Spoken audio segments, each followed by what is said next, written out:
전국 곳곳을 강타한 집중호우로 인한 상흔이 채 아물기도 전에 다가오는 태풍이라 시름에 젖은 이재민뿐만 아니라 국민들께서도 걱정을 많이 하고 계십니다.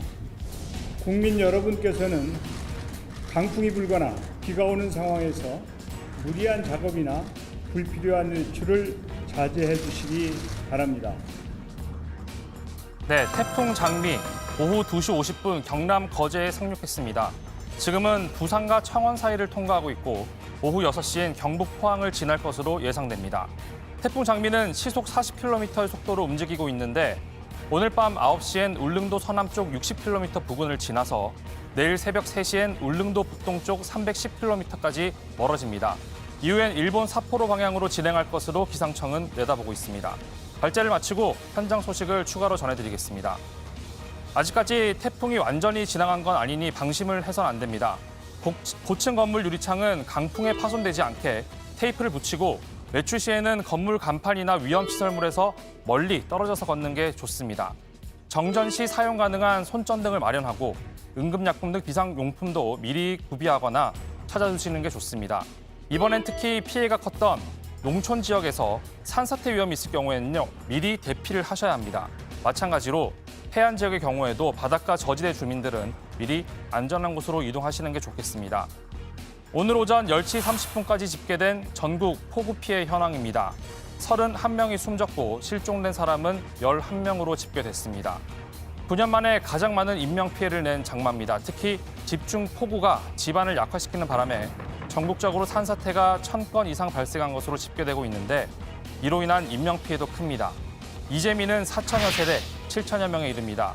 이 중에 3,500여 명은 아직 집에 돌아가지 못하고 있습니다. 춘천 의암호 선박 전복 사고로 인한 피해는 포함되지 않은 수치인데 이 사고 내용은 잠시 후 짚어보겠습니다.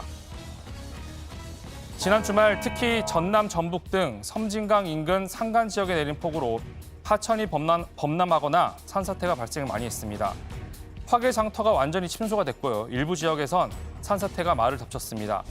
취재진이 구례에서 만난 상인 그리고 자원봉사에 나선 시민도 망연자실하긴 매한가지였습니다. 눈물 나요. 너무 눈물 나서 말이 안 나와요. 아무리 포기를 하려고 해도 포기가 안 되네요. 여지껏 이 자리에서 30년 동안 제가 살았는데 안전이 전쟁보다 더해요. 이거는 좀 이거는 전쟁결이 지금 코로나도 힘들지만 각 그 상인들이 더 힘들 것 같아요. 네, 춘천 의암호 사고 관련 소식도 들어와 있습니다. 실종된 5명 중 1명인 춘천시청 주무관이 사고 닷새 만인 오늘 오전 숨진 채 발견됐습니다. 숨진 주무관이 발견된 곳은 춘천 등선폭포 인근 북한 강변입니다. 이틀 전 역시 숨진 채 발견된 경찰관이 발견된 지점과 그리 멀지 않은 곳입니다. 하지만 여전히 실종자 2명은 아직 발견되지 않았습니다. 사고 수습대책본부는 오전 6시부터 실종자 수색 작업에 박차를 가하고 있습니다. 실종된 주무관이 사고 지점과 멀지 않은 곳에서 발견되면서 실종자 발견 지점 일대를 지속적으로 살펴보고 추가 수색에 나선 상황입니다. 관련 속보도 들어온 대로 전해드리겠습니다. 이렇게 폭우가 길어지면서 올해 2020년은 장마가 길고 또 가장 늦게 끝난 해로 기록될 것으로 보입니다. 돌이켜보면 열대야라는 말을 많이 들었던 예년에 비해서 올해는 장마, 폭우, 비바람 이런 단어들을 훨씬 많이 들었던 것 같네요. 기상청이 1973년 장마 기간을 집계하기 시작한 이래 제주는 이미 가장 긴 장마를 기록했습니다. 6월 10일에 시작해서 7월 28일까지 총 49일이었습니다. 중부지방에서 가장 장마가 길었던 해는 2013년 49일인데요. 올해는 47일째 이어지고 있습니다. 문제는 아직 장마가 끝나지 않았다는 거죠. 기상청은 중부지방에서 장마가 며칠 더 이어질 것으로 보고 있어서 50일을 넘기게 될 가능성이 높습니다. 역시 최장기간 장마로 기록될 전망입니다. 장마가 길어지고 태풍까지 겹치면서 전국적으로 폭우 피해가 늘자 정치권도 재빠르게 움직이기 시작했습니다. 국회 행정안전위원회 소속 국회의원들이 오늘 중앙재난안전대책본부를 화상으로 연결해서 회의를 열었습니다.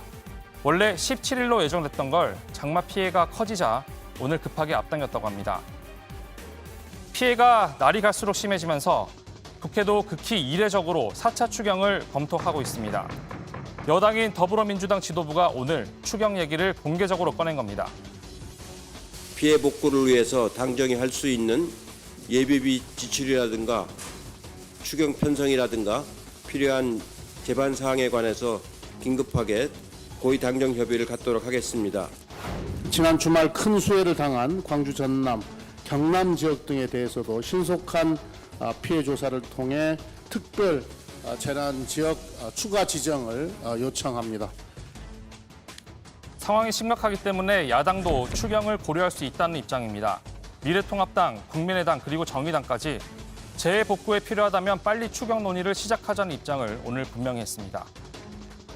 지금 그동안에 돈을 너무 많이 써가지고서 예산이 별로 남은 게 없다고 생각하는데 이번에 소위 수혜 규모가 너무 크기 때문에 그걸 다 충당을 하려고 할 것 같으면 추경을 하지 않을 수 없으라고 생각을 해요.